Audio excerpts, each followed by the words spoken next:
Welcome back to the podcast, folks. This week we're chatting with Taylor Mackenzie. But first, our sponsors. Ultimate Add-ons. Ultimate Add-ons are the premier manufacturer of mobile phone and action camera mounting solutions for motorcycles. With a kit for any bike and a proven track record of creating products that keep your devices safe, secure and easily accessible, the Ultimate Add-ons product range is ideal for any rider, from the commuter to the round-the-world adventurer. Why shell out on an expensive GPS system when you could use your smartphone, keeping it charged and within reach to take photos of your travels at the same time? Ultimate Add-ons waterproof, shockproof and dustproof tough cases are available for all flagship smartphone models and are designed by riders for riders. Find out why Ride Magazine gives Ultimate Add-ons their coveted Best Buy certification. Keep riding this winter with Ultimate Add-ons. It's all about the journey. And if you head to their website, ultimateaddons.com, and use the code TeapotOne10, you'll get 10% off. That's TeapotOne10, TeapotOne, with the number 10, TeapotOne10, for 10% off. Lots of people ask what mounting solution I use for the case. I use something from their pedal cycle range. It's called the Helix strap, and it's like a ratchet strap that can pretty much attach to any bike out there, so I use it for all my bike review type stuff. Thank you to Transfor Digital Consultancy, who are a web design and development consultancy with a passion for creating bespoke digital solutions for everyday challenges. From building websites to building branded solutions, Transfor Digital Consultancy can help your online presence and help ease cash flow with payment options available too. Transfor Digital actually handle my websites for both TeapotOne and Chicken Strips. I designed the whole websites myself and used to run them all, but since the Influencer Store, which are another arm of Transfor Limited, since they took on board my merch, I've handed the websites both over to them and they handle absolutely everything. So contact ask@transfor.solutions for more information or visit transfor.solution. Solutions, that's TRANS with the number 4, transfor.solutions. And finally, we are also sponsored by Innov. Now, Innov also sponsor the main TeapotOne YouTube channel. If you've checked out my vids, you will have seen that I have done a number of vids now on quite a few of their different camera solutions. The single camera C5 system, then I had their first dual camera system, the K2. Then I got the flagship. Then I got the flagship K5 4K model. And most recently, I've tried out the K3, which is a sort of upgraded version of the K2, still a 1080 system, front and rear cameras, but it incorporates an external mic and a remote like the K5. So if you head to the TeapotOne YouTube channel, you can see full reviews on all of those. I love having these camera systems on my own personal bikes. It means I'm covered all the time, 24/7, whether I'm on the bike or off the bike. They switch on and start recording as soon as you turn the ignition. But they also have a parking mode which you can enable, and the system has like a motion detect sensor on it, so that if it detects any movement in front of the cameras or of your bike, it'll automatically start recording, and it should pick up whatever's caused the movement. Also cracking for your insurance in the event of an accident. It's the first thing the insurance people will ask, and it could definitely help swing in your favour. Head to innov.co.uk, that's innovv.co.uk/TP1 for more information. A huge thanks to the channel sponsors. Those, together with all you folks over on Patreon, you really are helping out the podcast and the main YouTube channels. Thank you very much for all your support. So let's crack on with this week's episode, and we have Taylor Mackenzie in for a chat. Enjoy this one, folks. Right, folks, welcome back to the podcast, and this week we've got Taylor Mackenzie. How you doing, man? It's good to see you. Good to finally catch up. And you, bud. Yeah, thank you very much for coming on. Really do appreciate it. No problem. Well, there's obviously lots we can chat about here, but the first thing I'm interested in is YouTube. You're dabbling your toe into YouTube. So, in fact, I tell you what we should do. If there's anybody out there, my sort of following, my community, if you like, it's everything from sort of adventure travel, bikes, road bikes, there's racing, there's everyone from everywhere. So can I just chuck the floor open to you to begin with? What's your name? Where'd you come from? What you do? So my name is Taylor Mackenzie, and for the last 10 years or so, I've raced all around the world, but mainly in the British Superbike paddock. I'm probably more famously known for two things at the minute. One is being Neil Mackenzie's son, who used to race in MotoGP back in the day. And then my new favourite thing to be called is Tarran Mackenzie's brother, who also races in the British Superbike Championship, and he's fairly successful as well. So we're a big racing family, basically. Gotcha. Awesome. So how long's that then that you've been racing? What sort of race did you start? Yeah, I mean, a lot of people always think that because my dad raced, he forced us into racing and that was all we ever did. Well, it was actually quite the opposite. We did everything except race motorbikes as kids. We always had motorbikes, but we never really raced them up until I was about 13, I think. And basically what happened was we had a mini moto that we kept riding around the garden and I couldn't get my knee down on it. So one day Dad said, you know, if we went to a go-kart track, you'd get your knee down on that bike. And I didn't understand at all how that would work, how tarmac had any more grip than grass. Yeah. So anyway, we went to a track and sure enough, got my knee down. And from there, it just spiraled, basically. I did my first ever race not long after that. And I finished third in that race. And it was probably the first race. Yeah. And I think that's what did it for me, because every other sport I'd done, I was sort of a jack of all trades and master of none. Gotcha. And no matter what sport I did, I was okay, but I was never the best at anything. And then to finish third in my first race, I think that sort of kick-started it, where I thought, I can actually do this. So yeah, that was it. We never really looked back after that. I tell you what, look, it was very rude of me. Do you have a tipple of choice at all to get on? Funny you should say that. So the team, if people don't know, that I race for is Batham's Racing, and Batham's is a Midlands brewery. And unfortunately, I didn't have any Bathams in tonight. So contractually, I probably shouldn't drink any of the beers. So I've got my Bathams glass, but all I had left was some rum from Christmas. So I've basically got a pint of rum and Coke in my glass. Good effort. Like to see it. Well, Slange, here's to your health. Cheers. Nice one. Right, yes. So, YouTube. How did that come about and how are you finding it? YouTube came about weirdly for me and stupidly. I should have started a YouTube channel years ago because I've always edited videos, made stupid videos, and only ever sent them to my friends within the racing paddock, really. Mm-hmm. So it's always been a hobby of mine making videos alongside my racing. But at the same time, I was also scared to post them on the internet. I don't know why. I was just always embarrassed of what people would think. Yeah. So what basically forced me into doing it was in the very first lockdown last year, right at the start of the lockdown, I broke my tibia in two places and tore my right MCL ligament. Mm. So through just being bored at home, I thought I couldn't do anything except sit in front of my laptop. So I just started making a few videos and started off basically just by doing things like this and interviewing my friends from the paddock, as I thought it was a bit of an inside scoop into the racing world. And then it kind of escalated from there. After I'd done a few of those, I really enjoyed doing it and people seemed to like them. So I did a few more. And then I thought it'd be quite cool to show people behind the scenes of racing. And yeah, because I think what happens a lot of the time in racing, it all looks glamorous from the outside and it can look really good. And it is a lot of the time really good. But there's also a lot of hard times within racing. And I kind of wanted to show people the reality of racing and what it's actually like being inside the paddock. So then, bizarrely, not bizarrely, after breaking my leg, I didn't have the best season last year. I struggled all year. And through doing that, I basically lost my ride at the end of the year. So I didn't have a ride the following year. And I kind of just opened up to people, basically. And I always think a problem shared is a problem halved. And I just told people what my situation was. I didn't have a job. I didn't have a ride.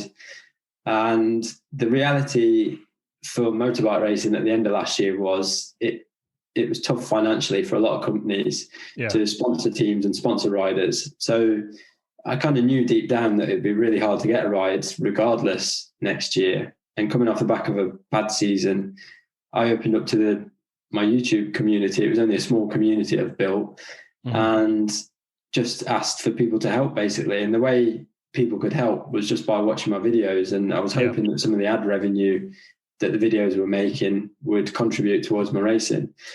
And miraculously, the plan worked. It was a combination of that, affiliate links, the odd person saying they would sponsor me through watching the videos. And it all just came together really with my team from the previous year, Batham's racing, that I had a lot of success with. And it was a miracle, really. It all worked and the stars aligned, and I managed to get myself back on the bike. Awesome, man. That's a great story. Isn't it great the way, like, I think people respond to people that are genuine, don't they? You know, like you said, if you open yourself out, you put your heart in your sleeve, you lay it out there, and those that truly want to support you, they will. Yeah. It's a great thing to see. I've kind of been in the similar-ish kind of boat to you. You know, I moved from one line of work to go and do this full-time, literally just before lockdown arrived.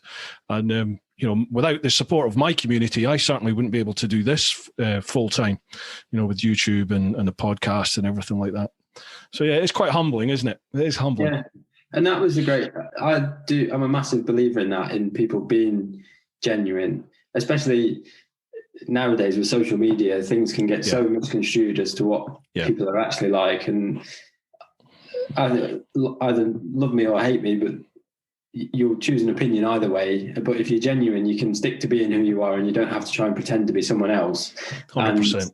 And I think that's the best way to be, because I struggle with people that try and keep up appearances all the time and trying to be something they're not, because it'll bite you in the backside eventually.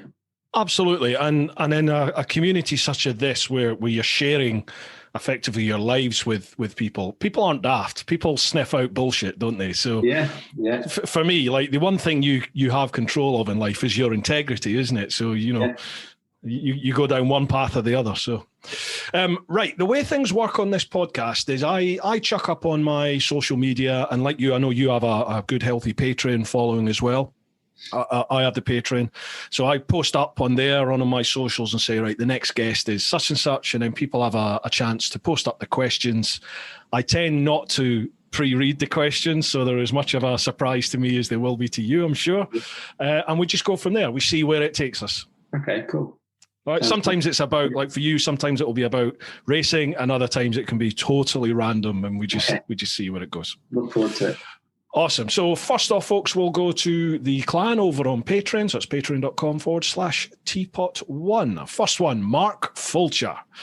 Hey up me ducks. Couple of questions for Taylor. What is it like working with the legend, Mr. Rutter, as part of the Batham's team? I can only imagine with all that experience and quality, it would only improve a rider on their way up. Plus, the Batham's bikes have to be one of the best turned out in a paddock. So, how are you finding it?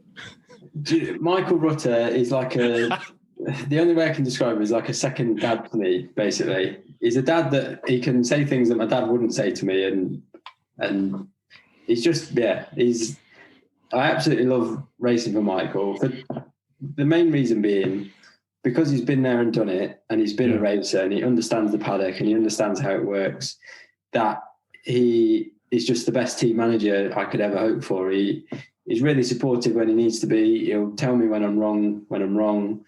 And just with things like dealing with sponsors and everything else in between, he just understands it, and he knows what it's like to be a rider, and what it's like when you have a bad year, and what it's like when you have a good year. So I absolutely love having him as my team manager, and he's just, he's a great friend and really supportive, and he helps me massively.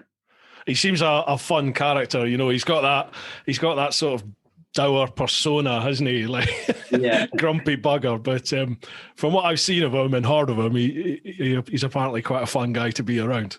Yeah, it's funny, and I'll quite happily say this to Michael as well. When they first asked me, basically what happened was in 2018, I was split with Moto Rapido, the Ducati team, and Michael had seen that I was not racing and asked if I wanted to ride the bike. And I remember talking to my dad thinking, I mean, like, it's very nice of him to offer me the ride, but I don't know how much fun this is going to be.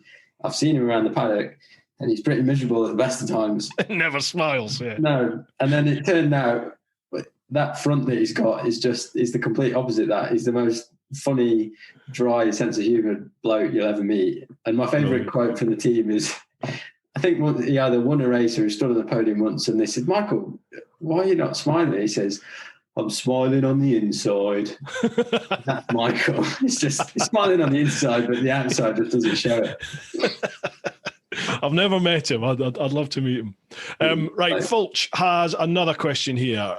Where are we? He says, some of the best kept smiles on the grid then, boys. Who spends more money on teeth whitening products, Taylor or Tarran? Definitely Taz. But I feel like as the older brother, I let the side down being scruffy all the time. So I'm always trying to keep up my appearance with Taz. I basically take after Dad in that I don't really care about my appearance that much, and Taz takes after my mum. So I'm like I feel a lot of the time I walk around the house dressed in tracksuit bottoms and dirty T-shirts, and Taz looks down his nose at me, I can tell. So, is he always immaculate? Oh yeah, all the time.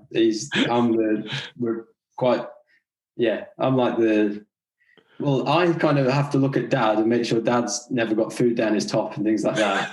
And Taz kind of does the same to me, so it's a bit of a shame like that.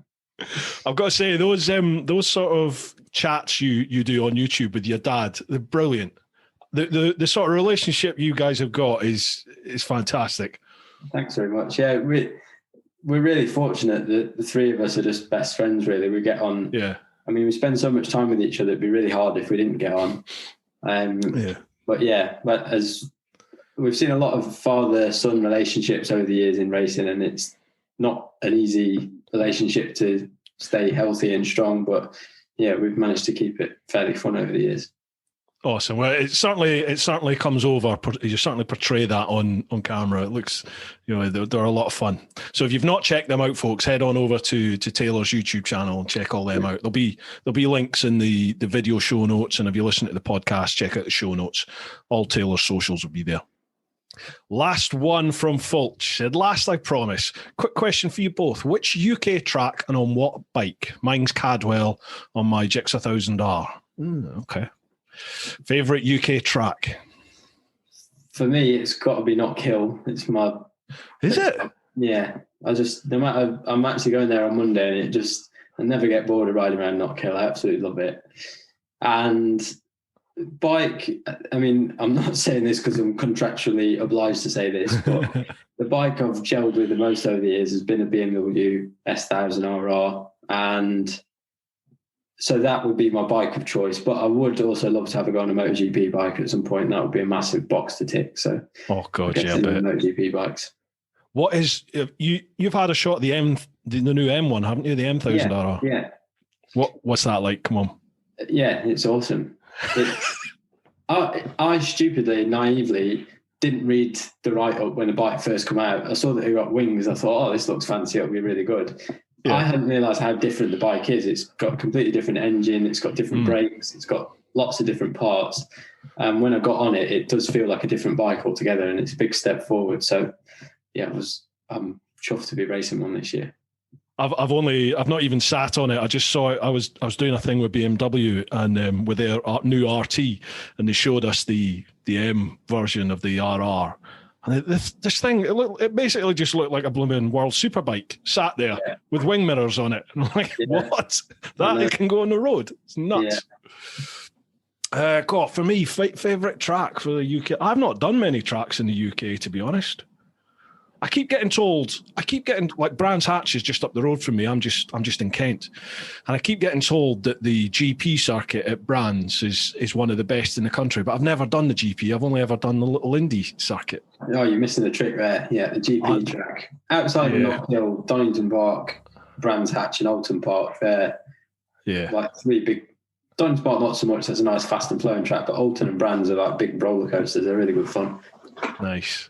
What is it about Knockhill then that grabs you so much? I don't know if it just feels, because I was born in Scotland and lived there for 7 years. So although I've got an English accent, my childhood is still Scottish, and going back to Scotland just takes me home really to my childhood. Yeah. And I don't know if it's a combination of that. Everyone at Knockhill is really friendly. We get on great with everyone up there. And I do lots of laps around there as well. So I kind of feel like I have a little bit of an upper hand on other people when we get there because I've done so many laps around there. Yeah. So because of that, normally I fare okay at not killing. I have good results normally. So just a combination of all those things. And a lot of people don't like the wet, and a lot of the time it is sometimes wet at not kill. And I was racing in the wet. So yeah, I was going to say, do you enjoy riding in the rain? Obviously, yes, you do. Yeah. And it must come from years of practice at not kill that I've kind of become accustomed to it. Nice one, Fulch. He says, keep up the good work, gents, and wishing Taylor every bit of luck for the coming season. Top man, Fulch. Cheers to that. Next one, Matt Townsley. All right, Chilblains. Greeting from God's own country of Yorkshire. I think, second to the Scots, the Yorkshires have got to be some of the most passionate people out there, haven't they, about where they come from. First off, thank you, Bruce, for the advice on a that's about a Pack Talk Bold. I told him to get the Pack Talk Bold. Right, where's the question? My first question is to T-Mac. Is Mad Mark in charge of your training plans for the upcoming season? What a brilliant character your dad's got there. I'm going over to you. Who's Mad Mark? Yeah, well, we'll have to give a backstory on Mad Mark. We'll think I've lost the plot. So Mad Mark was probably one of the first creations of my YouTube channel, basically. That was, it was an idea I always had in my head because over the years we've seen a lot of mad racing parents. I don't know what it is about our sport. I guess it's the same in every sport, but in our sport it does seem to breed a lot of, I think it's a combination of parents spending lots of money on children that they want the child to perform. So there's all sorts of added pressure that comes in because there's mortgages on the line and there's all sorts of pressure. So it creates this perfect storm of crazy stories, basically. So over the years, we've seen a lot of these things happen, and a lot of them you wouldn't believe were true unless you'd seen them for yourself. So I always had in my idea that I'd like to do some form of character where I could portray these stories and just show people what it's like sometimes in the paddock. Now, what I wasn't quite expecting was my dad to play the leading role and play it so well, because what I sort of forgot was my dad is one of these parents at points. He's had crazy stories where he's been doing stupid things. So Mad Mark was born, and basically my dad dresses up as a mad racing parent with a stopwatch around his neck, and we just kind of reenact. I'd say 80 to 90% of Mad Mark is based on true stories of things that have actually happened in the paddock. Sometimes we have to skew it a little bit for effect, but a lot of it is true. And we kind of basically just go back over the years, think of things that happened and reenact them as different stories. I'm laughing now thinking about some of the things we've done. So Mad Mark has now developed a son called Champignoni, who is played by my brother, which is, if you haven't watched, I think the best thing is for everyone to just go watch them. He nails it. He absolutely nails it. Yeah, you need to start with episode 1 and understand the story of where Mad Mark and Champignoni come from. And that's basically it. So some of it is things my dad has said and done. But most of it is from other parents from around the paddock of things that have happened. So now Mad Mark's developed his own training regime of how he's training Champignoni to be champion of Moto 1. So he's in charge of the fitness regime for the forthcoming season then, yeah? Yeah, he did appear in my announcement video of what I was doing this year, and we actually trashed a bike in doing so. We thought it'd be funny to tip a bike upside down and pretend that he was oiling the brakes, which, as stupid as this sounds, is a true story. That was based on someone we heard that had been oiling their son's brakes to help him carry more corner speed because he said he was braking too much. So things like that seem ridiculous in the videos are true. But anyway, we oiled our brakes on our bike and it's wrecked it, so we had to buy new pads. Is that the video where you career like off into the field? Yeah, that's it. Yeah. I was watching that one earlier today. Yeah. Right, Matt's second question is to both. At the Isle of Man TT, where's your favourite place to view the racing from? Mine's at the end of Cronky Straight. Also, if it goes ahead next year, will there be, well, that's for me, will there be a clan meet at the TT? Good luck for the upcoming season, T-Mac. So, TT, where'd you go quite a bit, don't you? I've been there, yeah. I can't remember what year I first went, but I went about 6 or 7 years in a row. Obviously didn't go last year, and the year before that I didn't go. Best place to watch. There's no real bad spots. Cronky Body Straight's a good one. I love sitting at the end of there. Do you know the one place I've never watched is Bagaro, and I'd love to go to the bottom of Bagaro and see them come through there. Yeah, so that's one I want to tick off. But I mean, I guess the other one is Bray Hill. That's kind of the classic. You can't really go to the TT without sitting there once. That's the first place I saw the TT in person, was the bottom of Bray Hill. Holy shit balls. Wow. Yeah. That's the only way to describe it. And then, unless you've gone and sat there, you can't describe it. There's nothing. Yeah. The TV doesn't do that justice at all. No. There's like a pressure wave hits you, isn't it? As it almost like just sucks the air from round about you as they go straight by. Yeah. Phenomenal noise. I've only done the TT once. I've only been there once. So I've watched bottom of Bray Hill. I've watched on the start-finish straight, where the campsite is, the football club that they turn into campsite. We camp there. The bungalow. Where else have we been? I think that's about it, actually, where we watched all those 3 different places. The bungalow was good. I enjoyed watching that because you can see the helicopter making its way across the mountains as it's trying to chase people. Yeah, I'm looking forward to going back to that. Myself and Mark Fulcher, the guy that gave the first question, we're booked in to go next year. So looking forward to that one. Yeah. Right. Next question. Pete English. Now, Pete has a bit of a reputation on this podcast. He comes out with some quite obscure questions at times. Hi, guys. Hope you're both fit and well. Question. What bad riding habits do you wish you could stop doing? And what good techniques do you think all riders should learn? Okay. You ride on the road as well, don't you? Yeah. I've ridden on the road quite a lot. Bad riding habits. The one habit I'd like to stop on track days, I think there should be a law against this, is unless you can get within 10 seconds of Valentino Rossi, you shouldn't be able to dangle your leg going into corners. You're faster with both your feet on the foot pegs up until that point, and I'd like to I might get a T-shirt with that printed on the front of it, that we should stop the leg dangle until, just keep your arms and feet inside the vehicle until you're at a point where you think you need to start taking them off, because I can tell you up until that point, no one is looking at you thinking you look fast. All right. From a racer, what is the point of the leg dangle? And that's another question that I think if you ask most racers, there isn't a definitive answer as to why people are doing it. I think the definitive answer is Valentino Rossi started doing it, so everyone else followed, and then it became fashionable. I think that's the real answer. What's then come through is all sorts of things in between as to their theories behind it. I've heard lots of different theories over the years, and I have done it at points, and I can't say for definite that I'm faster with 2 feet on the foot pegs or 1 foot on the foot peg. I do think it has an effect on braking when you're braking, that it can affect the balance of the bike and where your weight is on the bike. That can help with backing in, or for whatever reason, when I raced the Ducati for the year, when you take your leg off on that bike and brake into a corner, you're sat in a much better position on the brakes, and it holds you on the bike a lot better, and it's a lot easier on your arms. So there is lots of different reasons,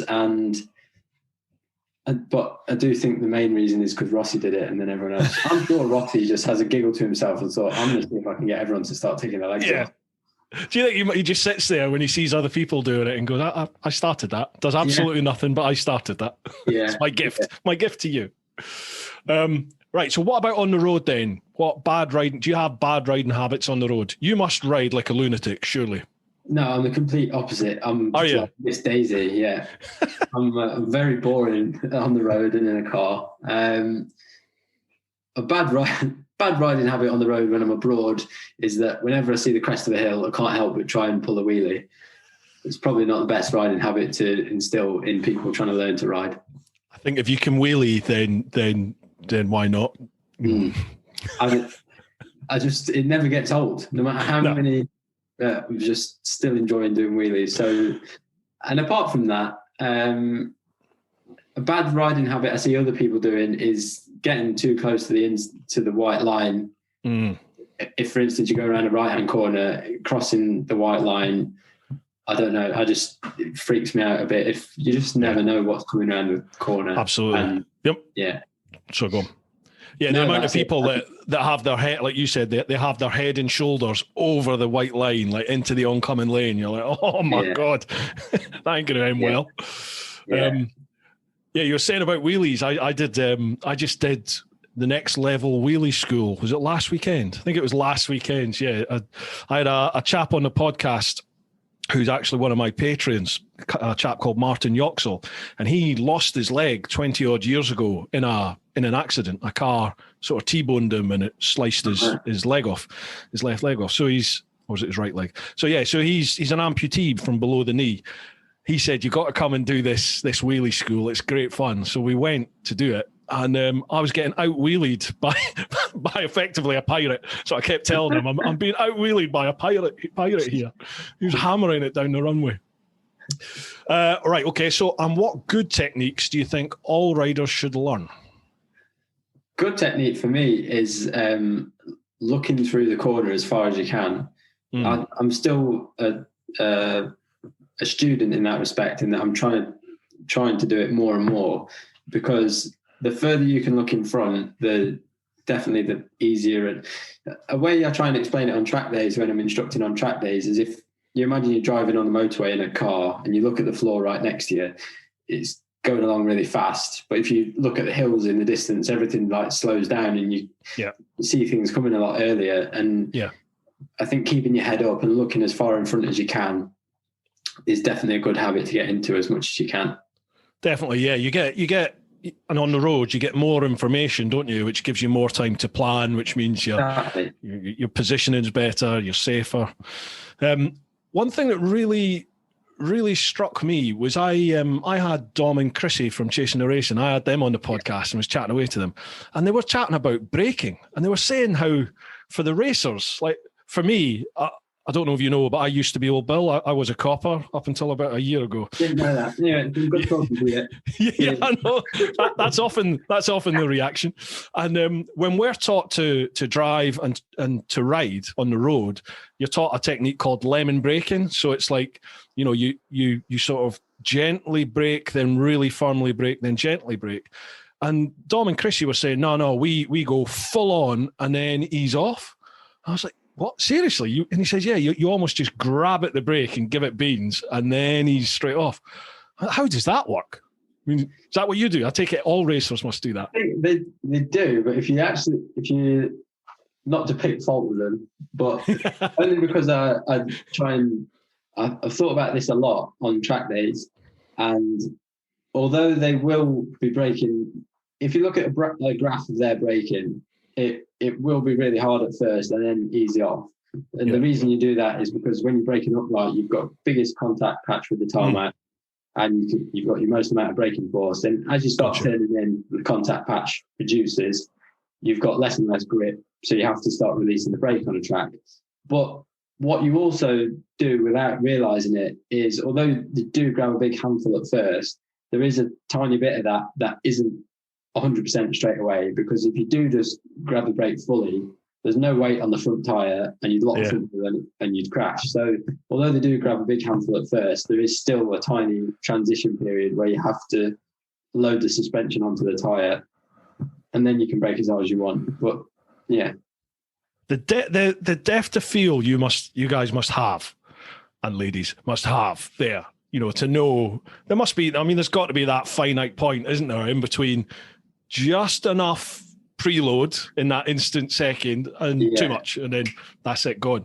Especially with the brakes. Do you use full carbon brakes as well? Or is that just just in MotoGP they use carbon brakes. Right. That is the hardest, the dark art of motorbike racing is, and it's the one thing you can't really teach on a track day. Like with the throttle, you can say, as you get on the straight and you're completely upright, you can hold it 100% and nothing will happen. The worst that's going to happen is the front wheel will come up a bit. But with braking, someone will say, well, do I carry the brakes the whole way to the apex or do I get off them? And I'm like, well, you sort of brake as much as you can, but then you sort of need to get off them, but you still need to pull them a bit. And the only way to learn that is to just keep crashing, basically, and figuring it out for yourself and knowing how hard you can pull it. and that gets expensive. It does, and painful. Yeah, definitely. Next question, David Buchholz. For Taylor, is having a famous dad a blessing or a curse? That's a good question. Yeah, and it's one I've had a few times over the years. And there's sort of two parts to it, really. There's the blessing side of it is I was born into racing effectively. I was in the paddock from 3 months old, and it was all I've ever known. And when it came to racing, because I started quite late, really, for most bike racers now, some of them start 3-4 years old, but and I was 13, so I was kind of late to the party. And I don't think without my dad, I would have been able to fast track myself as quickly as I did through my career, because I missed a lot of mistakes, basically, that other kids would have to make if you just started on your own, got a bike and a van. There's lots of things that my dad bypassed me through that I didn't have to learn for myself, basically. So that side of it was really good. And obviously there's no better teacher than someone that's raced in 500 Grand Prix. He was an excellent teacher. Yep. But then the flip side of it is, and it's funny because we've had this conversation with Leon Haslam's parents as well, is what you tend to get in the paddock when you're younger is a lot of the time people will help young kids because they want them to do well and want them to succeed. But what we got a lot of was, he's Neil Mackenzie's kid, he'll be all right. Yeah. So, and we were to a degree, but at the same time, we also never got any handouts, and we were just, racing's expensive no matter who you are. And being a motorbike racer previous to that, my dad's not some kind of super millionaire that's got an endless bank account. We still had to fund our racing and find ways to make ends meet to pay for it. So there's no shortcut or easy way to go racing.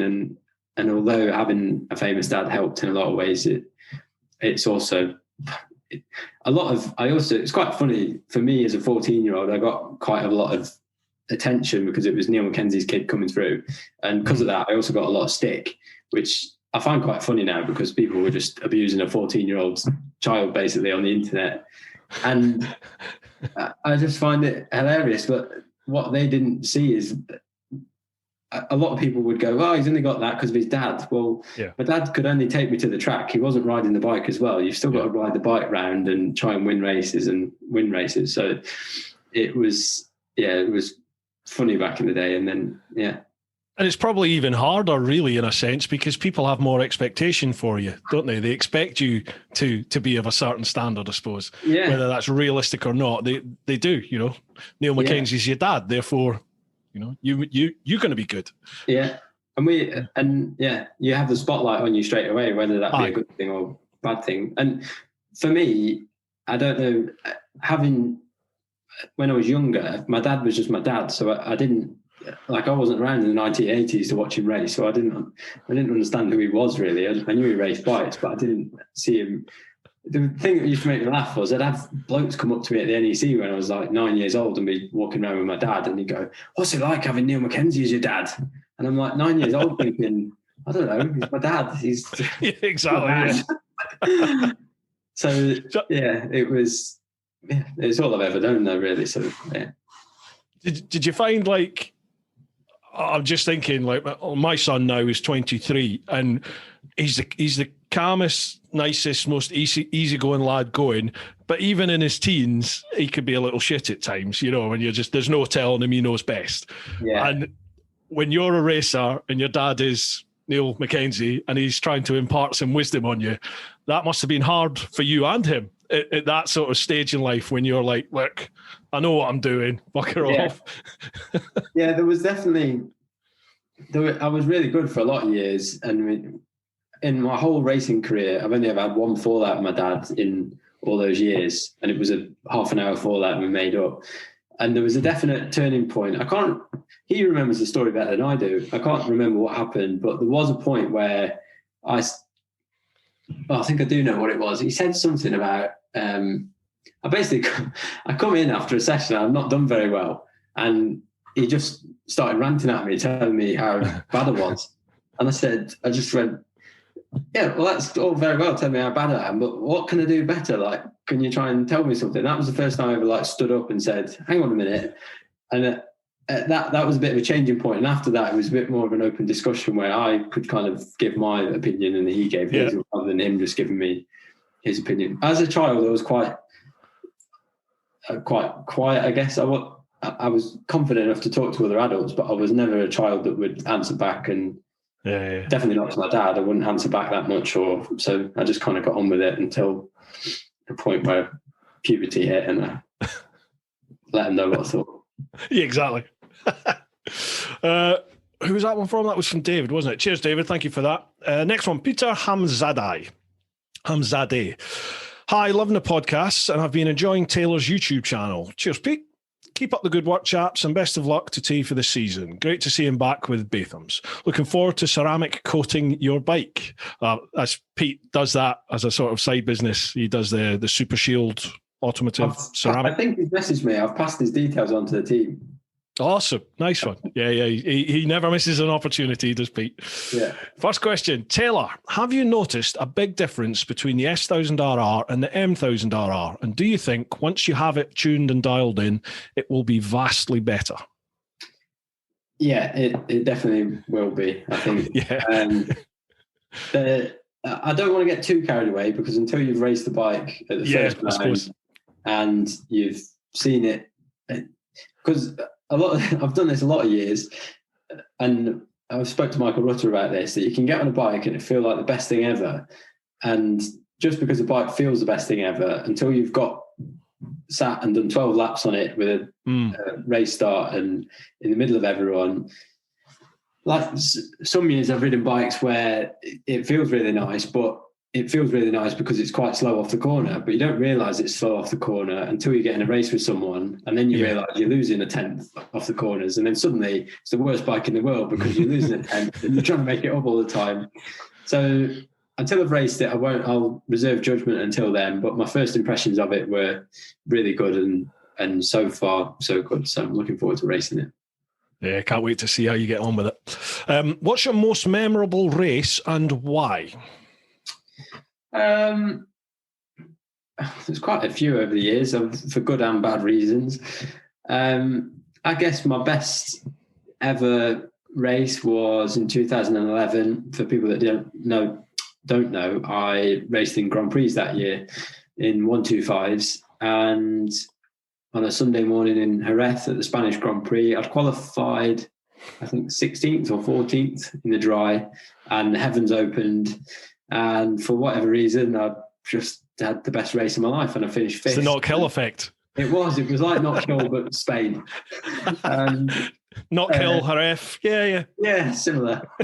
And all the Spaniards didn't know what to do, and all this wet stuff was coming out of the sky. So, yeah, that was my best race. I'd say I finished fifth in the world, and something I'm very proud of. So you should. Wow, awesome effort. Last question from Pete. Taylor and Bruce, if you could change one thing about yourself right now, what would it be? Oh, that's a good one. That's a good one. It's a very deep question. It is. My immediate answer is very, very shallow. My bank balance at present. Yeah, that was mine as well. That was the first thing that crossed through my mind. I'm financially humiliated at the moment, but well, never mind. I try to be just grateful for everything I do have. So I try not to think of things I'd rather have, because I always think there's always someone worse off than you. And absolutely. I'm content with my life, no matter where I am. So good nothing will change. If my hair falls out and I get my dad's gene, then one day I guess I hope my hair comes back. That's the one thing, right? Yeah. This happened to me. Gee whiz. Wow. Well, I became a dad about when I was 21. I just turned 21, and it was going then. But I would say by the time I was about 23, 24, it had all gone. That was it. Plenty on your face, though. But yeah, I'm making up for it. I can't get it out the other end. It's non-existent out here for me. I was like that. I could not grow up a full-on beard until my early to mid 30s, and I was doing. Everyone's going to be throwing stuff at their computers now. I'm going to mention it. I did a round the world ride. I rode a bike around the world, and it was during that when I just didn't shave, and the full beard sort of came in. And it was like, oh, wow, I can grow a beard. So I've kept it ever since. Right. That was Pete's question. Next one, Dave Watritt. Gents, hope you're both well. Question for Taylor. Another Mad Mark. Mad Mark has managed to bag you a ride in Moto 1. Scary, but he's done it. You can have any ride from any of the MotoGP factories. Which bike do you take? Keeping in mind that the fastest isn't always the best. Dream MotoGP bike. Dream. If I didn't have to race the bike, I would choose the Repsol Honda, because as a child growing up, it's an iconic bike. However, I wouldn't want to race that bike in a million years. It looks horrendous. I feel sorry for everyone it works for Marc Marquez, but every other person that steps foot on that bike, it just looks like the hardest bike to ride. He's not human, is he? He's just not human, that bloke. No. No one else seems to be able to keep the thing upright, and he defies physics. Yeah. And outside of that, I don't think there is a bad bike. I think the Ducati looks amazing, so fast. Yeah. And the Yamaha looks... If I had to ride a bike right this second, I'd choose the Yamaha, because that just looks like the nicest, easiest bike to ride. Or the Suzuki looks good as well now at the minute. Yeah. They've come on leaps and bounds, haven't they, in like the last, 4 years, 4 years? Yeah. Wow, it's phenomenal how they just sort of came back on the scene and hit it massively. Yeah. Right, next one. Andy Bowen, Motorbike Tourer. Hi guys, hope all's well. What race would you love to do? Can be anything on two wheels. Okay, so any two-wheel race at all. Doesn't need to be motorbikes, can be pedal bikes, anything. I would love to do the Suzuka 8 Hour. I've never done that race. I've never really done any endurance racing at a professional level. I'd like to have a go at that. I think I'm quite sensible when it comes to racing. I think I'd be making an okay endurance racer, because I'd quite enjoy it. And I like the fitness aspect of racing and trying to be as fit as I can. So I'd quite enjoy doing that. It just looks an incredible feat of endurance, that for the riders. When like I've done the odd track day, like bimbling around in the novice group, and after like 3 15-minute sessions, you're like, especially on a warm day, you're like, oh, it's getting a bit warm, isn't it? You know? And then you look at these guys that are doing 45 minutes, an hour stints at race pace, time and time and time again. Nuts, crazy. It does look like hell, and that's exactly how I do it. Yeah. I do like. Oh, you're one of them, are you? You like to push? I'm a bit sadistic like that. I do like trying to hurt myself, and I would enjoy it. Yeah, I know I would. So, how does that transform into your like fitness regime? Are you naturally like a fit person, or do you have to work hard at your fitness? No, outside me drinking my leftover rum from Christmas. I didn't want to come across as the boring athlete, so I thought I'd let myself loose on a Friday night and have one drink. You rebel. I know. So fitness is actually, fortunately for me, it's probably one of those sports that I was doing as a child was running. I really liked running as a child. I liked football and all sorts of other sports, but one of the sports I was okay at was running. So I've always enjoyed that anyway. And cycling as well. I've always enjoyed mountain biking and a bit of road cycling. So fitness for me, I don't think it comes easy for anyone, because you have to put the effort in with fitness to make anything. But at the same time, I was also always out running as a child. Mad Mark had me out running from 7 years old. So I've always enjoyed it, and I've always enjoyed pushing myself with my training. So funnily enough, I was actually talking to someone about this today, and this year is actually, I've trained with Loughborough University at the minute, so they do all my fitness training and programming, and they've done that for the last year and a half now. And what's really interesting with them is they keep a log of everything we've been doing and where our results have been. So last year was the fittest I'd been, and then I broke my leg and I dropped right down. And then 2 months ago, I managed to get back to where I was last year. But now I've kind of exceeded that and gone quite a way past that. So this is officially the fittest I've ever been. And what I think it comes from is because of this extended lockdown, normally by this point we're racing, so your fitness sort of tails off during the races and you become bike fit and you just sort of stick at that. But I've had so long in the garage hurting myself all winter that I've ended up coming out the other side as the best, or in the best physical shape I have been. So yeah, I'm quite excited. Is there any particular style of training then that perhaps prepares you best for bike racing? Yeah, it's a difficult question because a lot of people, there's lots of different ways of doing it and no one's approach is the same. Me and Taz try and become the best, like, rounded athletes, if you like. We've always done a bit of everything in the hope that you become a more rounded athlete. There's some people, Cal Crutchlow, for instance, who all he ever does is cycling, and that works for him. It works for him, and that's what he does.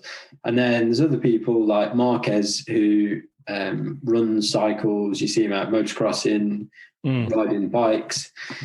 And then you go the other way and you'll see other riders like Michael Rutter, for instance, has never trained a day in his life. Yeah. He may have done the odd day, but he's not scared to admit that training wasn't for him, but it didn't stop him being fast. So I think there's a balance to be had with it all. I've definitely gone too far at points and been so obsessed with my training and eating, and not to a point where it became unhealthy clinically, but to the point where I wasn't really enjoying it and it was hard work. Whereas now, I don't know if it's because I got a bit older and a bit more experience. I just try and keep it sensible, train as hard as I can, but also if I want to have a drink on a Friday night, then a drink's not going to hurt. Whereas there was a point when I was younger where, I don't know, someone would offer me a chocolate bar and I'd think, I'm not eating that because that'll be the end of this season. So there's definitely a balance to be had with it. And I do think in bike racing, the happier and the more confident you are, the faster you'll be. So I try and just base it around that. So believe it or not, I'm right into my marathons, Taylor. I've been training for marathons all my life, 43 years. I've been carb loading solid for 43 years. I've never actually done the running side of it. But, diet-wise, I'm there. No problem. Smash a loaf of bread, no bother. Bit of bacon, sausage, happy days. Right, RZ Ted. Question for Taylor. If the Wayback Machine existed and you could send yourself back to a different racing era, which bike would you have wanted to race and why? Good question. It'd have to be sort of my dad's. I guess there's two eras I'd like to race in: the 500 Grand Prix two-stroke era, just so I could see what he's banging on about. Yeah. How hard it actually was. So I don't think it was that hard. It'd kill you as soon as look at you, those bikes. Yeah. No, I would like to have a go on one of them, joking aside. And then also is Cadbury's Boost years, because that was sort of my first memories of racing, was him racing those bikes. Yeah. And if you look at some of the lap times they were doing then, they're not far away from modern day Superbike lap times, 24 years ago now. So yeah, those two areas, I guess I'd like to have a go. Nice. Next one, Mad Leprechaun. What did you think when your dad said, I think Taylor's kilt is on fire? Oh. What's the story? Well, I presume he means when in 2015 I was riding for WD-40 and my bike burst into flames and I had to jump off it. Oh God, yeah, that's right. Yeah. So that, but the worst bit of that, well, not for me, it didn't bother me, was my dad was commentating on the race. So he had to commentate on his own son on a burning ball of flames.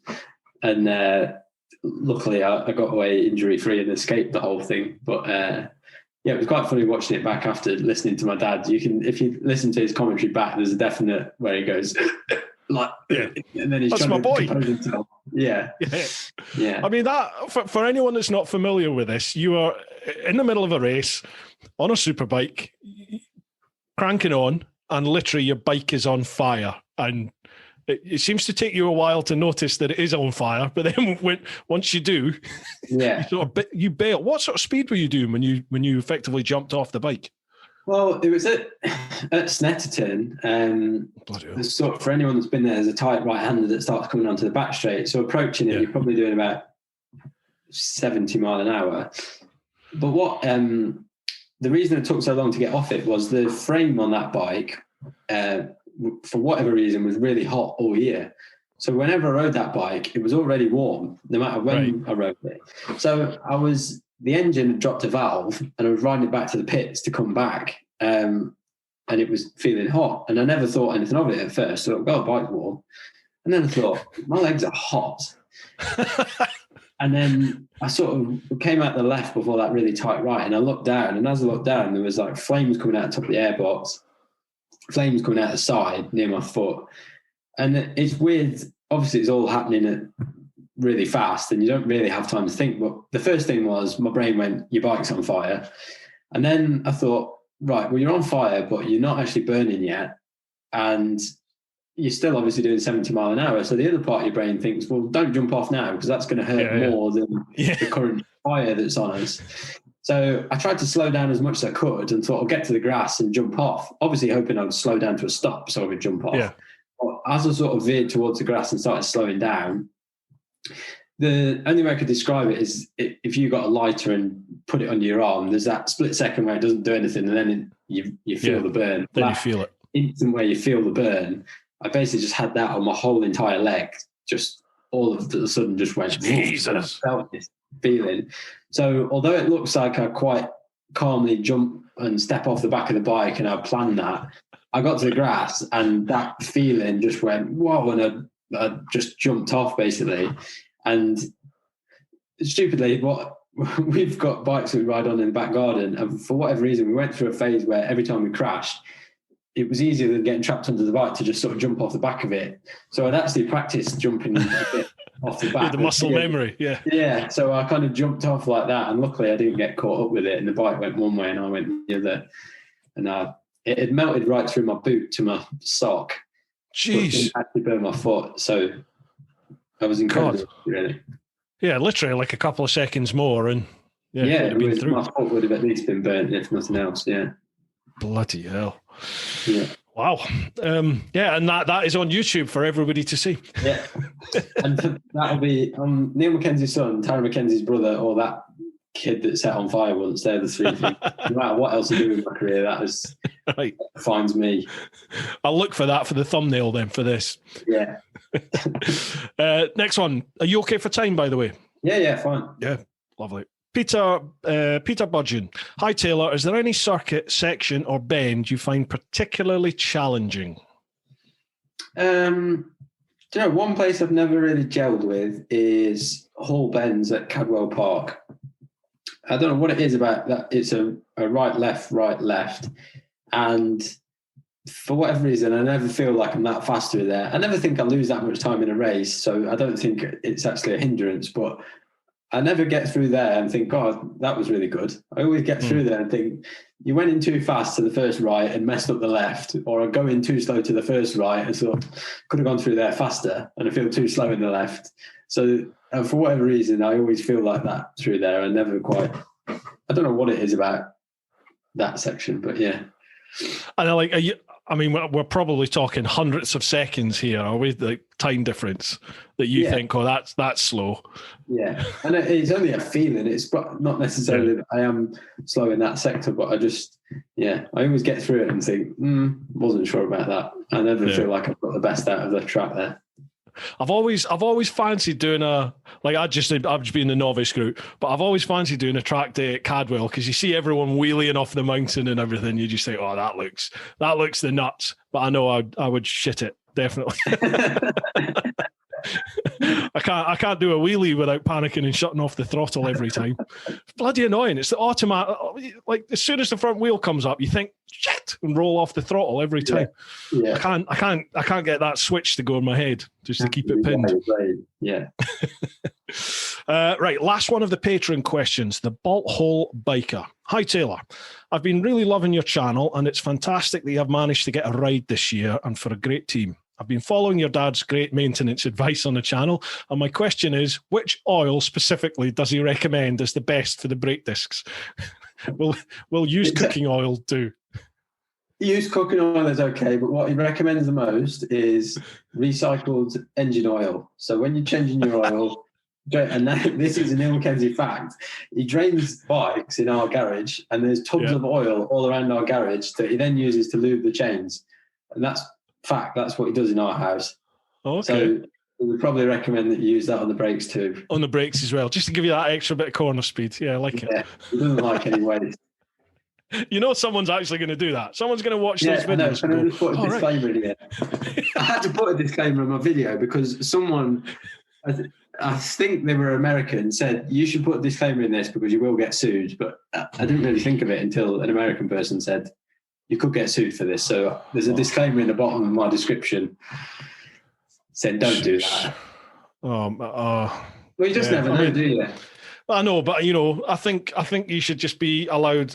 Natural selection should be allowed to take its course, really, shouldn't it? With that, I think that's partly the reason we're in the situation we're in society at the moment. Yeah, we protect people like that. Bottles of bleach say "do not drink" on them. I know. Right, that's all the Patreon ones. Move over to Instagram, so it's at TeapotOne Insta, and again, I'll put Taylor's social links down below. First question. Scampy124. Would Mad Mark make a good foster parent? Depends. If you want your child to get to Moto 1, Mad Mark all the way. If you want social services on your doorstep, he's probably not the ideal parent. It's brilliant. I love it. What a character. Folks, you've got to check out Taylor's channel for Mad Mark. It's brilliant. The exploits are brilliant. Next one, Motor Rev UK. How you doing, gents? Tomorrow you win £120 million on the lottery and decide to start your own BSB race team. 1, you can choose any bike on the grid as your riders' bikes. Which would you choose? Good question. I think the best. I think the bike everyone in BSB would choose is the Ducati. But because everyone thinks that was the best bike, but I don't necessarily know if it is always the best bike. The Ducati is a really honed race bike, and I think it is the best bike at World Superbike type tracks and MotoGP type tracks. But sometimes that a really stiff, rigid race bike that's really good at some things doesn't necessarily make it the easiest bike in the world to ride. So I think you'd have to choose the Ducati. Because your budget would allow it with 120 million, and most other teams it wouldn't allow you to run Ducati. So I think everyone would choose the Ducati. Okay. Yeah. I really enjoy racing the BMW. So you got to get that in there. Get that in there. Well, it's hard for me to see past the BMW. So I know. I personally would choose a BMW, but I think the rest of the paddock would choose a Ducati. Gotcha. Received. Second part of the question. You can only choose 1 out of 3 sponsors who will be the colours and theme of the leathers and bikes. Do you choose, Tampax, Durex, or Big Daddy butt plugs? Wow. Probably pass on the Big Daddy butt plugs. Tampax would come in handy for my dad. He's 60 this year. So they would come in handy.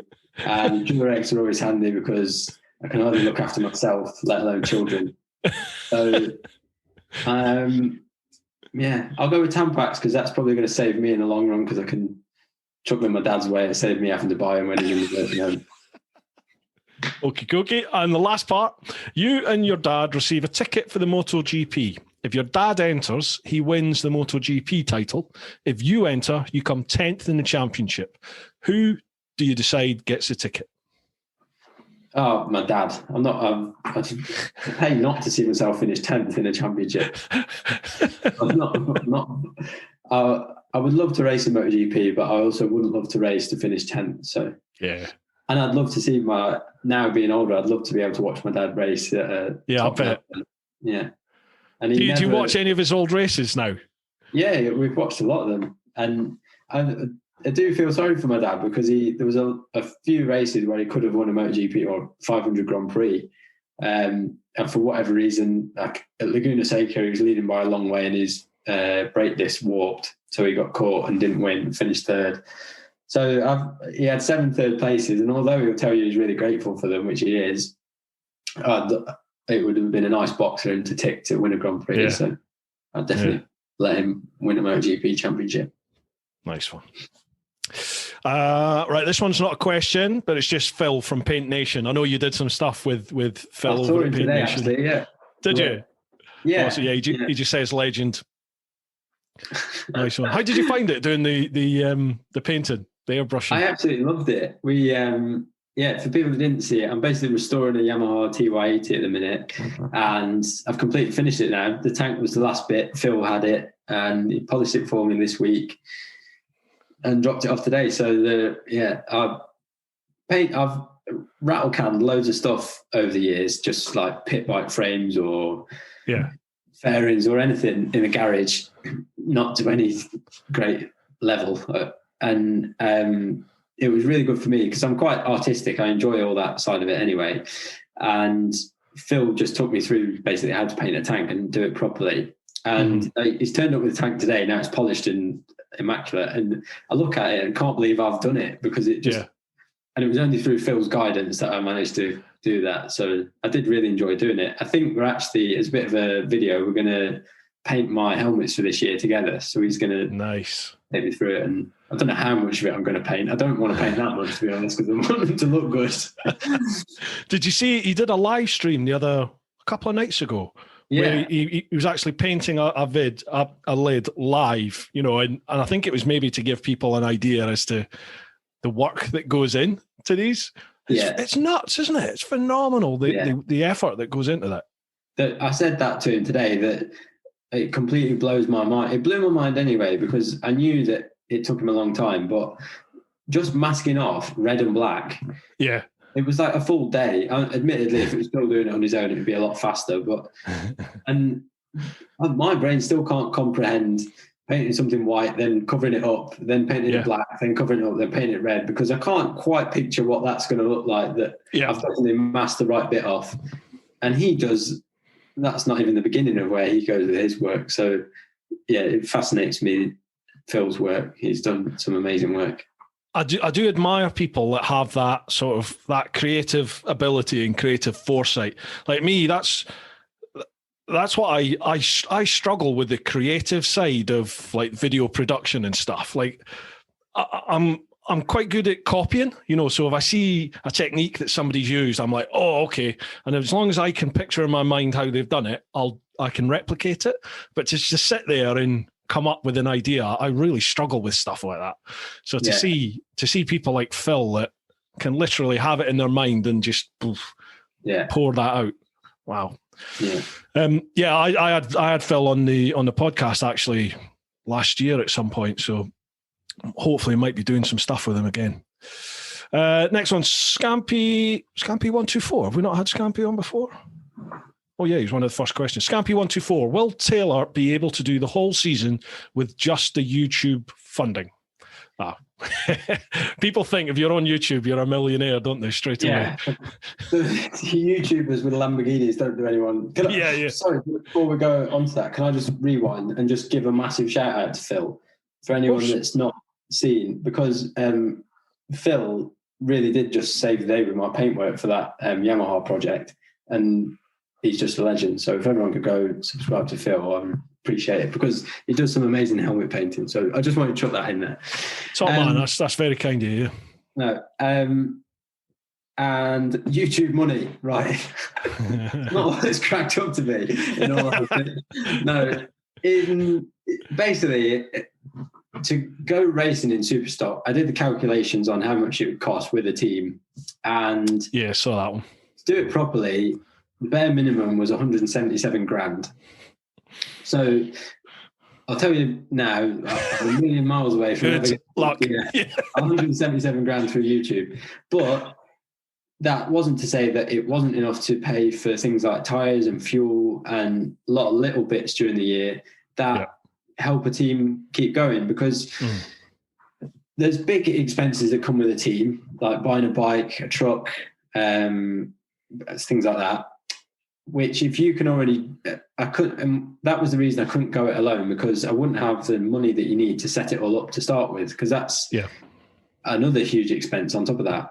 So joining a team was a lot easier for me to just put something in the pot and say, can I add this? And we'll go racing. So the running expenses, basically, they're just little things that chip away at the team's overall budget. If they don't have to worry about that, then they can focus on buying the best bikes and buying the best of everything else. Yeah. So that was where my YouTube money came in. But as nice as it would have been to just rely on ad revenue, the ad revenue isn't that much through YouTube videos, as I'm sure you know. And although it's great that it can earn something, there was going to have to be other ways that it would pay. So between my YouTube ad revenue, I also did some Amazon affiliate links. So people that were buying stuff through Amazon were using my link for the Christmas shopping. That helped. And then I set up my Patreon page, which has been fantastic. People have supported me on Patreon this year, and that has been the lifesaver for me, really, because their money is just paying for my racing effectively. So basically the money I get for all of that, I've just agreed with the team that we chuck it in the pot, and however far that goes, then that basically just helps us go racing. So it's amazing for me because I always want to involve people in my racing, but I think a lot of the time it's hard for people because Joe Blogs that watches racing hasn't got £5,000 or £20,000 to chuck into a race team. But that's not to say they don't want to be involved and help a race team if they can. So through Patreon, I've got really small amounts that people can help me through there with. But then also through YouTube, if all they can do is watch a video and subscribe to my channel, that was helping me out effectively. So I'm really grateful because it was a collaborative effort between everyone that chucked some money in the pot. And without the whole community and everyone jumping in together, it wouldn't have been possible. Yeah, I've seen that in your vids, actually, the way you emphasize how beneficial it is just for people to simply like the vid. Do you know what I mean? Like watch a couple of minutes of it. You know, if you can't be asked to sit through, and obviously with these podcast vids, they're sometimes 3 hours long. Yeah. With the best will in the world, very few people out there are going to sit and listen to a full 3 hours in one hit. But I get people that will sit and listen to 20 minutes, 25, half an hour, which is incredible for YouTube. Yeah. But simply by just liking a vid, and like if you leave a comment, the algorithm sort of goes, fuck, people like this. So they push it out to more people, and it really does help massively. Yeah, and it's free to do it. That's the good thing about all of that. That doesn't cost anyone. But you still get the people that go, stop telling us to like the video. Oh, you know, you're like, sorry, it's too much. It's too much. Right, next question. Sandal 14. I've had this one before. Fight a horse-sized duck or 10 duck-sized horses? Tricky question for sure. What weapons have I got? Bare hands. Bare hands. I'll go with the 10 horses. 10 duck-sized horses. Yeah, I suppose so. You could just kick it off on that. Yeah, you could, couldn't you? Yeah, a duck's not big, is it? Mind you, they're bloody vicious. They can be. Have you never been bitten by a horse? I mean, I wouldn't want to see a duck-sized horse. I reckon that could be aggressive. Yeah, I wouldn't fancy that fight. No. Yeah, I think you're right. Yeah, I think that's pretty 10 duck-sized horses. That's the one. Horse-sized duck. I'm scared. That's the thing nightmares are made of, isn't it? Yeah. Next one, Monsi 30, Monsi 30. How much sibling rivalry is there between Taylor and Taz? Now, you guys seem to have a cracking relationship, but you're both competitive racers. Yeah, funny. We went on Chrissy and Dom's podcast, Chasing the Race, and they did like his and hers, and Mr. and Mrs. who you just both had to answer at the same time, and they asked us who the most competitive was, and we both said Taz. So Taz is the most competitive between us in that sense. But we're really lucky that, again, the three of us, that we are just best mates, really. So there is competition, but it's not. I've heard of other races in the paddock that are brothers that it like eats away at them. And I think, there's been other races that are like that, and we're not like that. We kind of do our best to help each other, really. And in training, it's really good having each other there because we both know our strengths and our weaknesses in training. So one of us will be better at one thing and the other's better at another thing. So as we're a bit older now, we can use that to our advantage, and one tries to push the other one where they can. So it's invaluable for us, really, having someone else that's at a top level that you can train with to push yourself. So we see it as a benefit more than a negative. But yeah, Taz is the most competitive out of the pair of us. I remember I watched the Chasing the Racing one, and when you were chatting with Chrissy and Dom, and you were saying that when you were younger, it was a nightmare between the two of you because you would like race each other up and down the stairs and who can finish the grub the first. And back then, it was a nightmare. If it had carried on like that through our 20s, it would have been hell. One of us would have either been dead or stopped. It was... I think we even mentioned that we used to play this stupid game called Two Rooms, and the rules of Two Rooms were if someone was coming up the stairs, the other one had to try and run into two rooms before the other one got up the stairs. Don't ask me where this game come from, but that was what we used to, and that crippled our childhood for about 3 years. That because we were that competitive, we couldn't let the other one either get down or up the stairs. And we'd be literally coming down the stairs and see the other one sprinting for the other room and slowing ourselves down the stairs to make sure we were down before. Bringing back wholesome memories of. And was there anything at stake? Was there a prize, or was it just pride? It's pride. Brilliant. Where that started was my dad, as his mad mark parental guidance training techniques were to make us do anything. All he ever used to do was time us. So he'd be like, "Right, on your marks, get set, go, brush your teeth," and he'd be like, "First to get the stairs, brush your teeth." And he was never actually timing us, as I found out when I was older. But at the time, it was serious. And I think that's where that came from. That I don't think he did that intentionally, but that's where it all stemmed from. He just wanted you in bed so he could have a bit of peace, didn't he? That's all. Yeah, that was it. Yeah. That's a good ruse, that. I wish I'd thought of that with my boy. Yeah. Right, last one of the... oh, no, it's not. I do apologise. Are you okay for time? Yeah, I'm saying fine. Sure? I've set aside tonight just for this because I'm looking forward to it. Can we go down to the pub yet? Are we allowed in the pubs? You can only sit outside, can't you, at the moment? Yeah, and if you want to go to my local at Wetherspoons, you have to get in a queue of about 10 people because it's just been rammed since it's opened. God, yeah, I bet. Yeah. However, okay. If you live in the West Midlands, get yourself down to a Batham's pub because they are open for business and they're a customer. And they are actually running out of beer as we speak, so you better get there fast. Are they? Yeah, everyone who's just... No, they're clanking to get the pub. Yeah, there's a drought in the West Midlands at the minute. Joe, I haven't been to the pub yet since they opened. I haven't been to a pub yet. I need to sort that out. Yeah. Right, Davey Ashmore, 89. Taylor, given I suggested you as a podcast guest to the man TeapotOne, do you think he should send me a Kit Kat chunky in the post to recognise my contribution? Yes, Davey. DM me your address and I will send you a Kit Kat chunky. Can I have one too? Yeah, of course. No worries. I'll send you a kit. Are you allowed one? You've got to be on a diet for your racing. I'll have to wait till next Friday, but I'll have it next Friday. Right, I'll send you it. Fireblade guy, are you able to learn anything new from Mr. Rutter with his years of experience about race tactics? And does he ever smile? We kind of touched on that earlier, didn't we? Yeah. The race tactics, he is really... It's quite interesting because I obviously learned most of my racecrafting experience from my dad, and that was through his experience of his 20 years of racing that he passed on most of his knowledge to me. But then Rutter's obviously had a similar amount of time racing. Well, he's been racing longer than my dad ever raced.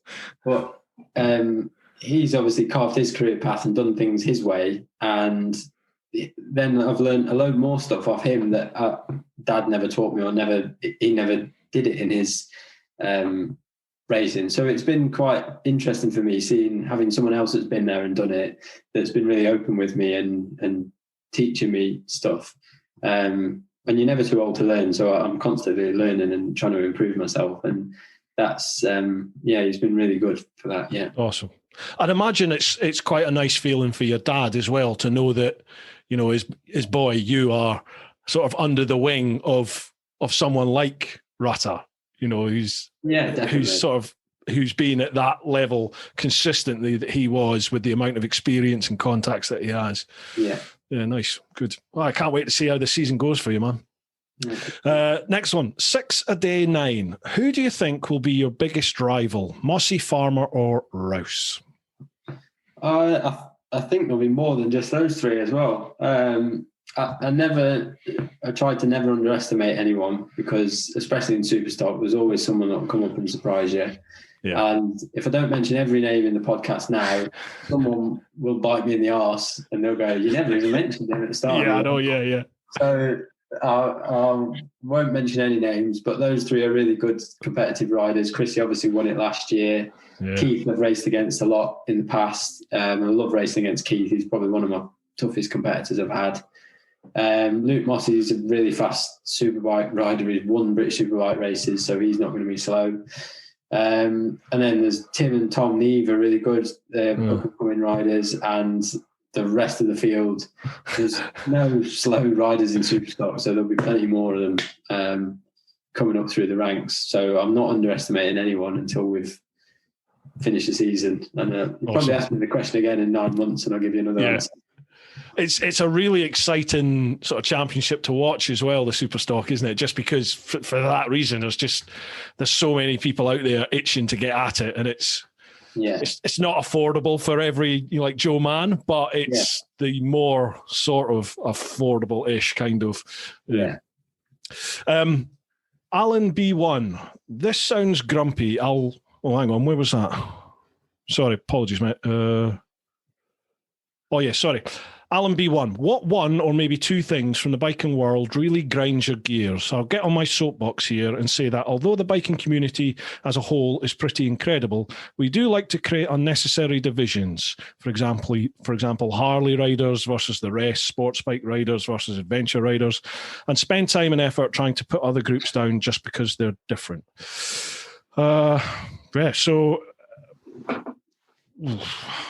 Anything in the biking world that really annoys you? Nothing really. I mean, I love everything about our sport. We're incredibly lucky to have it as a sport. The one thing that I would say, it doesn't grind my gears because it doesn't bother me, but I think the one thing that has become apparent through my YouTube channel is that not all of the general public, but a big percentage of them think that all motorbike racers are earning millions of pounds, because from the outside it looks fantastic, but it's not like that. It's not like that at all. And I would love for motorbike racing to have to be more of an open book, like when you look at a company's accounts and you have to write down riders' wages and or lack of, and everything in between, and all the costs and expenses of it, just so people can see that it's not, I don't know, I think as well on the internet, it's easy for people to criticise teams and riders and stuff when you don't know the half of it a lot of the time. And that's not anyone's fault. That's people watching it on the TV. It looks a lot more plain sailing than it actually is. So, but that's part of it. So it doesn't grind my gears. I just get on with it. That seems to be quite a popular misconception, isn't it? Like even at MotoGP level, the highest level of bike racing there is, there's still quite a few riders out there who are paying for that ride. They're not actually making they have financial sort of income from elsewhere, and they pay to get the ride. It's crazy. Yeah. Nuts. Right, Alan B1 has a caveat on that question. This sounds grumpy. I'll caveat it with, I think the biking community is awesome. We've all got a lot to be grateful for in the world of biking. I just wanted to steer the conversation so you could have a bit of a rant and let loose a little bit. Well, I'll tell you what annoys me about the biking community. People that don't nod or wave. When you're riding on the road. Like on the continent, I ride quite a bit over on the continent, and they're on the other side of the road, so it's easier, but they're putting a hand out and the foot out, and they acknowledge every other biker, and it doesn't matter what you ride, everyone does it. But over here it's like, I've got a tractor, I've got a GS, and if I ride the GS, okay, hell, no one waves at you. Nobody. But then you jump on you jump on a sports bike to review, and everyone's waving at you. Although I took the new boost out, I had the boost out on Monday, and I've got it on camera. There was like 7 bikers went by in a convoy. Not a single. I was nodding like a blooming woodpecker, and nobody nodded at me. I think it's down here, like, because the further north you go, people seem friendlier. They nod, they acknowledge you. But down here, nobody does. Yeah. Right. How are we for time? That has been, God, that's an hour and 25 minutes. Are you okay for time? We've just got a couple of Facebook questions. Yeah, you all right to get them? No worries. All right, but I appreciate that. Thank you. Right, so we'll move across over onto Facebook. So again, that's just facebook.com/TeapotOne. First one, Andrew Gibbs. The new bike raced at Darley Moor recently. Did you notice the aero effect, and how does it compare to the older model? I was going to ask you about the wings, the effect of the wings. Yeah, they definitely have an effect. Straight away when I got on it, I noticed that. But like I said before, I haven't actually raced it on a British Championship track that I'll race at to back it with an old bike. So it's hard to say for definite where it's an improvement, but they definitely make a difference, and they're not small like piddly little wings. They're big old. Don't quote me on the figures, but I'm sure someone will know in the comments the amount of downforce they put down at certain speeds. But it is a lot of. I think it was something like, I could be wrong, don't quote me on it, but I think it was 6 kilos at 80 mile an hour. So 6 kilos is a lot. Like if you dump 6 kilos of lead on the front of a motorbike, it makes a heck of a big difference. So yeah, they definitely have an effect. God, I didn't realise that it was at 8. I don't know. I'd have sort of assumed it would be at like 130 plus. Didn't realise it was. I mean, I could be entirely wrong. And I'm sure the YouTube comments is the best place on earth to find the answers. Yeah. They will let you know. Let me know. Second question from Andrew. Does Michael Rutter ever crack a joke or even smile? Seems to be a popular conception. He is, yeah. I mean, yeah, we've answered it, but yeah, he does like to have a laugh. And the last part from Andrew, he says, how influential is your dad and your brother in your racing life? Well, we kind of covered that earlier, didn't we? Yeah. He says he's going to be at Alton Park for the first round, so best of luck to you, Taz. Next one, Trevor Potter. Thank him for being a. So see, sometimes predictive text when people type stuff, it's like, what is this, hieroglyphics? Thank him for being a racer that is a very decent, approachable, and genuine bloke. Met him a few times while at Almeria. Always honest and good fun and fast as fudgery. You got a fan there. Thanks very much. That's Trevor Potter. Andy Brown, where do you put the fear part of your brain whilst racing? Yeah, I just kind of, I don't know. Sometimes people from outside of racing ask me that, like my friends from school. But I don't know. It never really comes into it. I don't know if it's just because I've grown up around it or it's just that's what I do. There's definitely, each time I've moved up a class onto a bigger bike, they felt faster at first, but then you get to a point where it no longer feels fast. So I ride Superbikes now and they feel slow. And that only comes through riding them lots and lots, I guess. So there is no real fear. It's not that there's no fear, because there is something in there, else you just go and fall off every weekend. But there's, I don't know. I guess it's just practice that you've learned to put it away. Now, I know when you were chatting with Dom and Chrissy, they asked about, would you ever do road racing? Would you ever do something like the TT or any of the Irish road racing? And you said probably not, but that's what, a year or so ago. Do you think that's maybe changing? Or yeah, I've got an updated answer. So I raced at Darley Moor, and I've realised that I'm definitely never going to do the roads. There was about 3 or 4 bollards out, and if anyone that's not been to Darley Moor, there's basically a left-hand corner that tightens up quite fast with a big air fence in front of it. And all I could do was look at this air fence all day. So every time I braked in there, all I was looking at was the air fence, thinking, I don't want to hit that or fall off. Or I don't know whether it was because there was nothing on the line at Darley Moor for me. It was kind of lose-lose, really. If I won, then it was we should have won. And if I didn't win, it was why didn't you win? So you won, didn't you? You won the first race. Win the first race, yeah. I was third in the second, so it wasn't all that impressive. But that kind of put me off a bit. Although I did talk to Lee Johnston, and he says he's raced around there, and he said all he did was look at that. So, yeah, I'm not any closer to starting my TT career.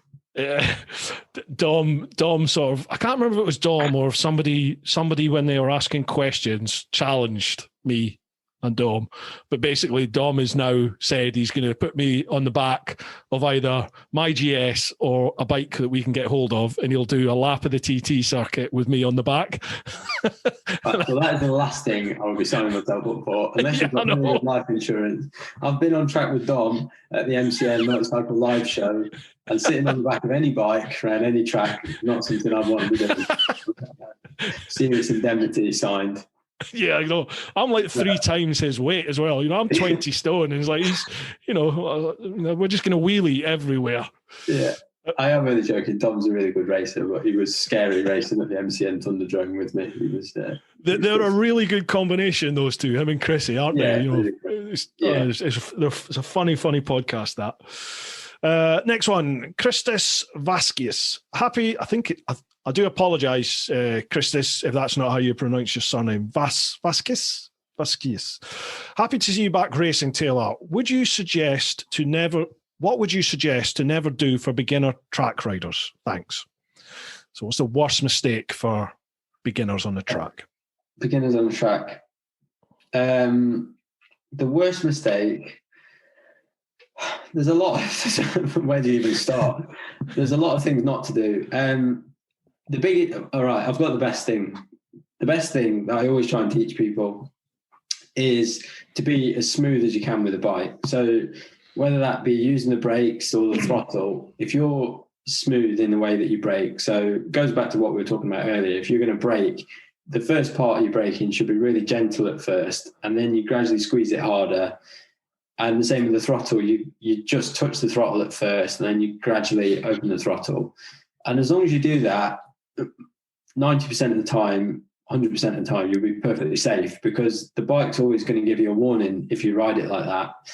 What happens or tends to happen on track days is people start the day like that and find their feet, and then all of a sudden someone comes flying past them, either their mate or someone they didn't want to be faster than them, and all of that goes out the window. They get target fixation on the person in front, rush up to the next corner, grab a handful of brake and lose the front, or rush into a corner 10 mile an hour faster, or open the throttle too hard, all in one big go. And that's when people crash. They don't ever crash because they don't ever, but it's rare. It's a lot more rare for someone to have built up bit by bit by bit by bit and then gone, oh, I've had a crash. Yeah. Because normally you would get a warning before something would happen. You'll just know, even if you've never crashed a bike, you'll think, whoa, what was that? Yeah. Whereas if you don't do that, you'll be upside down, laid on your back going, I know exactly what I did wrong there, but it was just a bit of a rush of blood to the head. Or worst case, Supermaning yourself up into the air. Yeah. And it's a long way down, trust me. You get a lot of time to think before you hit the floor. Oh, yeah, they hurt. Whereabouts, you saying you instruct, you do tuition for track days and stuff. Where do you do that? So I do Silverstone run their own track days, and we have something called the Mackenzie Masterclass there, which is headed up by my dad. Then I come along, there's a few other really good instructors. So I do that. I do the James Whittam track days. So I don't do all of those, but I do quite a lot of them. I instruct on those days. And then we also instruct at Knockhill, me and my dad. Knockhill run their own track days there. So we're up at Knockhill. I'm there Monday, Tuesday at Knockhill. It might be last week by the time this comes out, is it? This will come out on Wednesday. This one will be out on Wednesday. Right, so I'll be on my way back.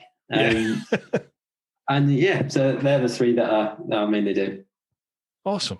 I'll put links down below, folks, for you to check that out if you fancy being in. I take it people just go on the website, book. There's specific dates where you'll be there.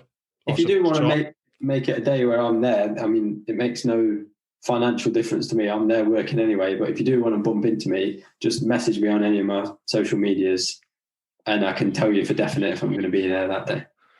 Awesome.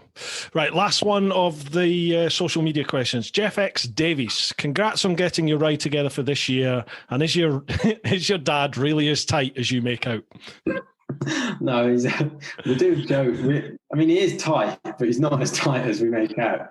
He's painfully tight with some things, which he'll openly admit, and then like saving engine oil. Like we get sponsored with every kind of oil imaginable between my team, Taz's team, whatever. That is one thing we can probably get is free oils and lubricants, because that's just every year a team is sponsored by that. And if you want to pinch a can out of the garage, they'll let you pinch a can. So in our garage, we still have from 1993 when my dad raced the rivalry, we've got copper slip still in our garage from 1993. So. Yeah. Why he's so painful like saving engine oil to reuse to lube a chain, I have no idea. That is not something we actually need to. It could save anything like water. I could understand we're paying for the water, but things like that, he'll laugh and tell you that is the truth. I can say this, but I'll say one word: Scottish. Yeah, it must. Frugal. That's the word. Frugal. Yeah. He's not tight. He's sensible. That's what he says. Apparently. Yeah. Cool. Well, that's all the social media questions. I've just got a couple of my own. If you've still got time, it's just what's the plans then with YouTube and everything like that? Obviously, you've got the back end this year. You've got some help through social media to race for the season. How's that going to fit around the whole YouTube channel and looking into the future? So now what I've kind of created is just something that I absolutely love doing. YouTube's, I don't know what it is about this. I guess I don't see it as a game, but I quite enjoy the challenge of trying to think of a video that people enjoy watching. Yeah. As I said before, it was already my hobby making a video. So I've really enjoyed all that process of becoming better at that. And also it's kind of a new hobby for me in exploring all the camera equipment and all that side of it. I really enjoy learning about all of that. And it's quite addictive camera. It's a bottomless pit. It's like motorbike racing camera equipment. You just never have enough. When you look at some of the other YouTubers out there and you look at the cameras that they're like the vloggers, the cameras they're using, they're like $2,500 to $5,000. Some of them are $10,000 for a camera. And you're like, you're a kid that lives with your mum. Where have you got the money for this camera? I know. It's crazy. Yeah, it blows my mind. And then during the year, I've tried to set it up that I'll have there's going to be someone that's already there filming for companies within the paddock. So they've said they'll just film a bit of me whilst they're there, hopefully. So awesome. Hopefully I'll still be able to grab footage on race weekends. And then it was quite good last year because it was a shortened championship. It was only a few rounds. It was a bit of a way of me testing what it was, because I try and put one video out a week every Sunday. If I could actually carry on doing it during the race season, because it gets busier. And obviously on a Sunday I'll be racing, so I couldn't upload. So the way I was doing it last year, I was just doing 2 weeks in a block and uploading 2 weeks and scheduling them to upload. So they upload whilst I'm at the racetrack on a Sunday.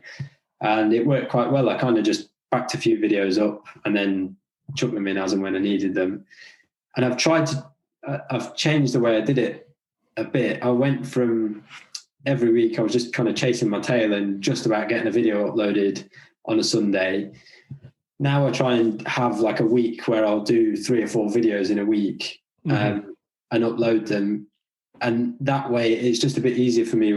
The way my training works, I'll have, they basically we have 4 hard weeks, then we have a week where we deload and we do less training for a week. So on that week, It's a lot easier for me to get ahead of myself and get loads of videos uploaded. Yeah. And then when I'm training harder and I've got more stuff on, it means that I'm not, because at points I was just like, all I was looking at was a computer screen and I was rushing around and then getting ready for a race meeting, and it's not productive for my videos or for my racing to do that.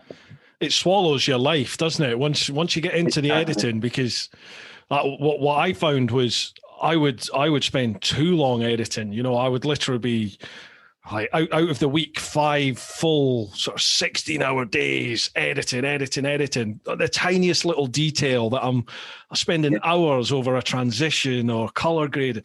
But at the end of the day, 99.9% of people out there won't notice. They just they just watch. It's just in front of them, and as long as they're entertained, they're fine. So for me, it was the sort of turning point this sort of year, I would say, certainly in the last 4 or 5 months, has been not the that'll do because attitude, because that belittles it, but as in I accept this is good enough now, so we'll just spend some time on it, get it to the best that you can for that time, and then get it out. And that's just what you have to do in it. Once a week minimum, and keep it getting out there, churn it out. Yeah. Awesome, man. Well, I wish you the very best with that. And if you fancy doing anything, I'd love to do some filming with you and stuff, and whatever we could do. That'd be awesome. Yeah. Cool, man. Before we go, is there any plugs you want to make? Any shout outs you want to give? Feel free. No, just if you want to check out my YouTube channel, I'll be very grateful. If you want to buy any merchandise, I'll be completely honest about this. Now I'm going to address this in a video. I ordered £3,000 worth of merchandise, which was about 50 hats, 50 t-shirts, 50 hoodies, which was great. And the plan was it was 3,000 and it was going to generate £4,000. So I'd make £1,000, which I put towards my racing. However, I've spent £3,000 and I've only sold £1,000 worth. So I'm currently £2,000 down on the merchandise. So if people don't buy it, I'll just repurpose it as rags and sell them as rags, or I'll find other ways to repurpose it. But if you fancy buying a beanie hat or a hoodie, it'd be much appreciated. Well, as I said before, folks, I'll put all of Taylor's links for all his socials, merch, everything like that. They'll all be down either in the vid description or in the show notes if you're listening to the podcast. Following on from that, mate, if you're interested, I can send you some details for the company that deal with my merch, British company, deal with everything like that. If you're interested in it, I can send you the contact information. They seem to be picking up quite a few sort of YouTube type clients now. They're called the influencer store, but they've got loads and loads of clients on there now, and they're dealing with everybody's merch. Cool, man. Thank you so much for coming on for the chat. Appreciate you giving us a couple of hours of your time. And I wish you the absolute very best in the season ahead. It's fantastic to see what you're doing, and it's great to see it working out for you. Thanks for having me. Thanks for listening, everyone. All right, bud. You look after yourself, mate, okay? Yeah. All right. Folks, thank you so much. Hope you've enjoyed this one. What can we say? We're still here. We're still in the lockdown, but it's almost over. You can taste the freedom. So, folks, keep on doing your thing. Keep on getting out there whenever you can. Look after those that you love. But most importantly, live your life. Woo-ha! Dude, thank you so much, man. Appreciate it. No problem at all. Really enjoyed it.